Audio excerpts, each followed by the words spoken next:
بسم الله الرحمن الرحيم، والصلاة والسلام على أشرف خلق سيدنا محمد. اللهم صل على سيدنا محمد. إن شاء الله نشرح النهاردة طريقة تجهيز الحيطة وتنظيفها ودهنها بالسيلر. أنتوا شايفين كده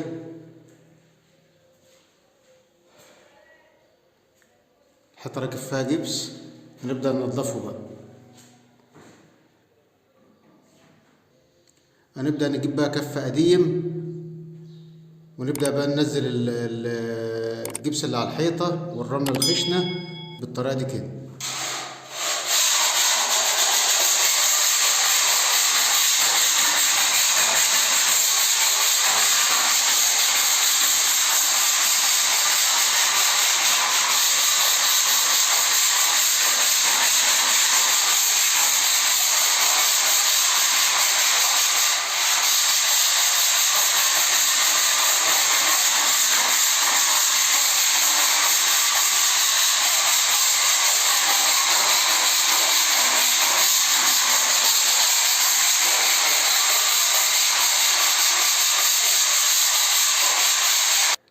اي رملة خشنة بقى بتنزل معانا واي جبس زايد بيبدأ الكف ينزله وينضف فيه.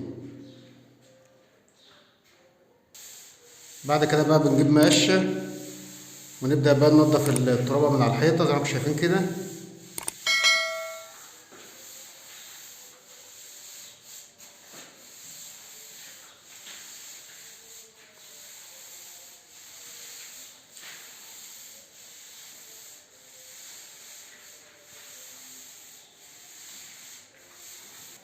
بنبدأ بقى ننضف الوزر زي ما انتم شايفين كده من فوق عشان برضو الترابة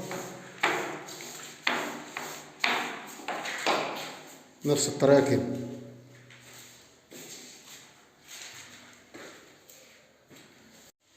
بنبدأ بقى نجيب السيلر زي ما انتم شايفين كده اهو. احنا جايبين سيلر كبسي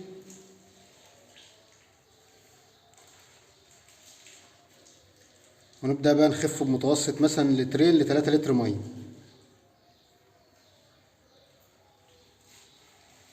بنبدأ بقى نفضيه في البستلة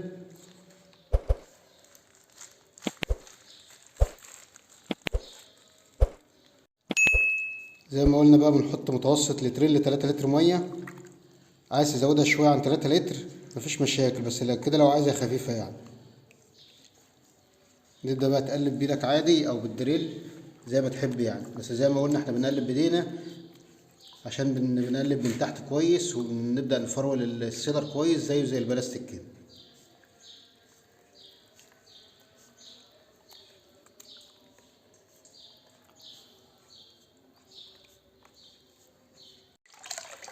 طبعا لو احتاجنا مية تاني بنبدأ نفضيها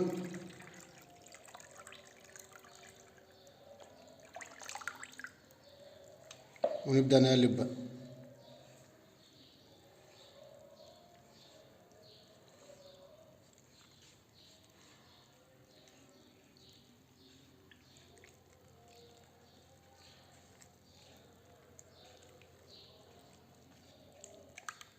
وبكده بقى تكون جاهزة معانا للشغل.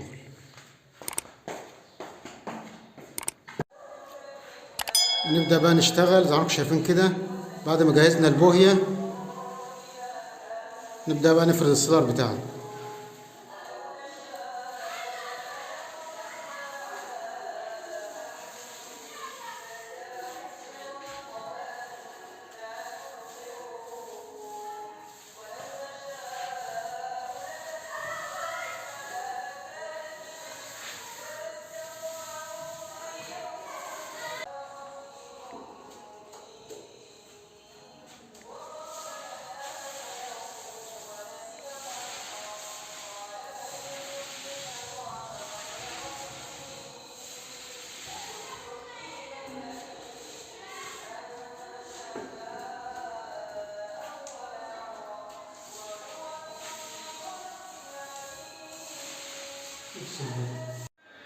بعد كده بقى بتطلع بالطريقة دي كده بعد ما خلصنا السيلر.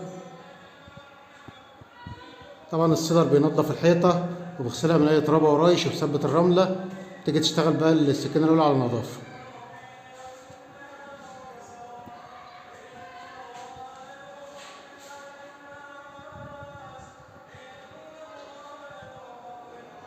متنسوش تعملنا لايك وشير واشتراك في القناة. كان معكم حسام القصاص من قناة ادهم بيتك بنفسك. شكرا والسلام عليكم ورحمة الله وبركاته.